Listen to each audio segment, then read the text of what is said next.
But since we split away from our ape ancestors, our brains have developed sophisticated ways to take in information. They learn by trial and error or by passive observation. We communicate ideas and discuss ways to solve problems. And it's not just language. What makes us unique may be something even more fundamental.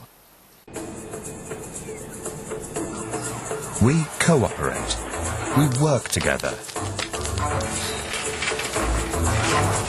We play in teams. Share our activities with others.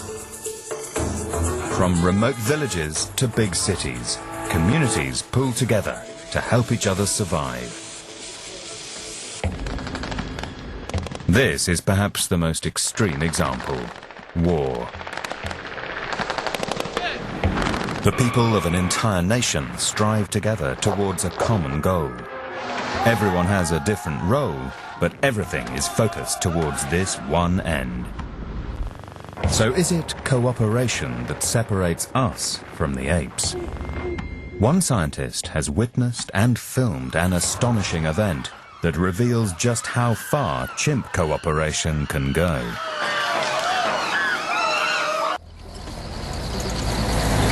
Working together may seem simple enough. It's a fundamental part of society. But we need to know if our ability to cooperate is shared by our ape cousins.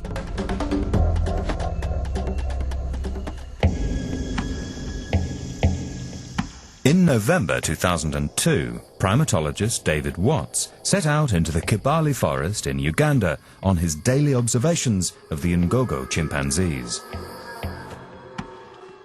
He was about to witness a shocking event. Watts observed as a group of male chimpanzees embarked on a mission into neighboring territory.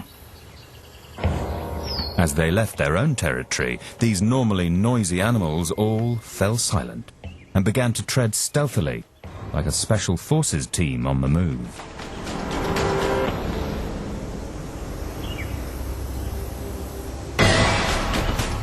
Suddenly, they spot a small group of neighboring males. They move in for the attack. One male is surrounded by 18 males. It makes a desperate bid to escape, but it's too late. They beat it to death.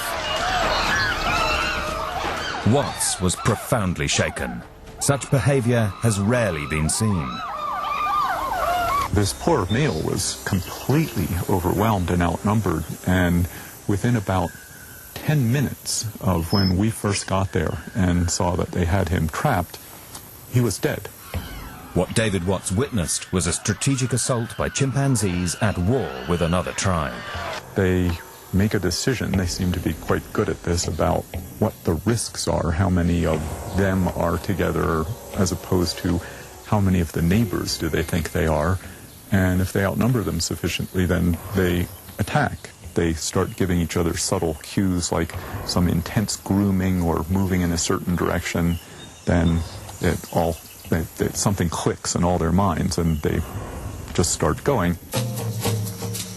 So far, the evidence suggests that, like humans, apes cooperate. They groom each other. They help their offspring overcome the everyday hurdles of life. And at the other extreme, a group of chimpanzees will work together to hunt monkeys. But is this behavior truly human? Take that booty with the salvo, SPA, clear that!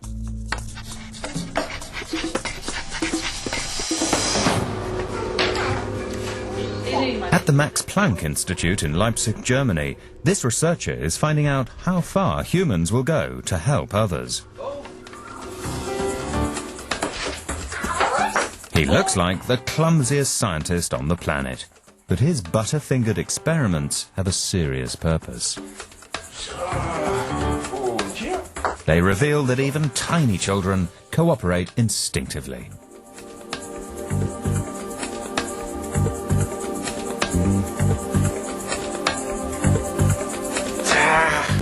Mach ich weiter. Oh. They don't have to be rewarded or encouraged to do this. They just do it naturally, and they can cooperate by building a block tower and helping mom dress them in the morning and eating and so forth. So in very simple ways, they already are showing fundamental cooperative skills. Do apes share this instinct to help out, or is something limiting them? The chimpanzee sanctuary on Ngamba Island in Uganda is a leading centre for studying chimpanzee behaviour. When the chimpanzees come in from the forest to eat, it allows researcher Alicia Mellis to conduct experiments in as near to wild conditions as possible. She wants to know what chimpanzees are thinking when they cooperate.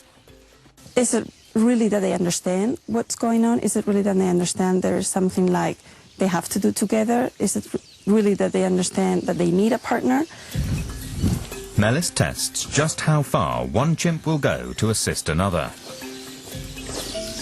She places a long plank next to the cage where the chimpanzees will be.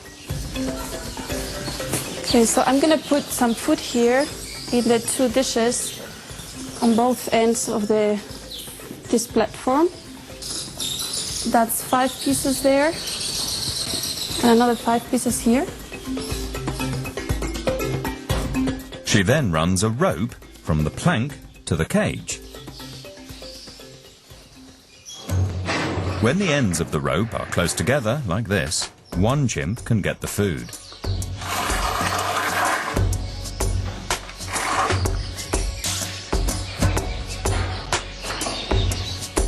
Mellis resets the experiment. This time, the ends of the rope are spaced further apart, so one chimp can't pull both at the same time. Next, Mellis places another chimp in the neighbouring cage. They lock the door between the two cages. So if I'm by myself here, since the rope is too short and I cannot reach both ends, by pulling one end, the rope is going to come out. It's going to lose the connection with the tray. Now the only way for the chimp to get the food is to work with a partner.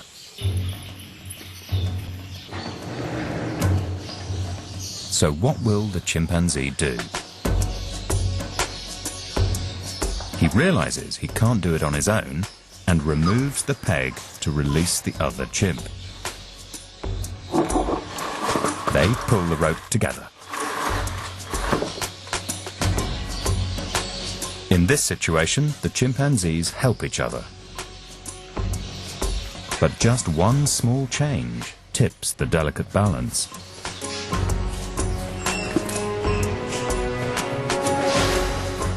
This time, there's just as much food as before, but now it's all on one tray in the middle of the plank. Will the two chimps still help each other as humans would?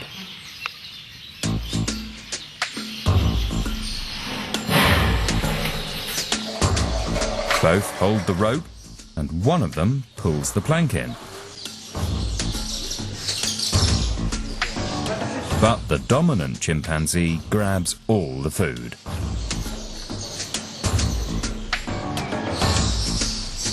The experiment is repeated. But now the second chimpanzee refuses to help. He knows he won't get any food. When it comes to sharing, chimps will only go so far. Then from a human perspective, 2 bananas or 2 apples would be enough to share. You get one and I get the other one. But from a chimpanzee perspective, it doesn't seem that it's enough. And in those situations, they see the partner rather as a competitor than a potential collaborator. When chimpanzees do cooperate, they may be using their partner as a tool.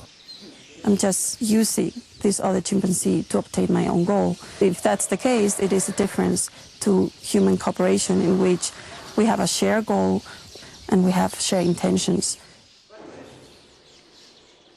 Perhaps this is the dividing line between apes and humans. We share intentions, we communicate our goals, and crucially, we're not just serving our own selfish needs.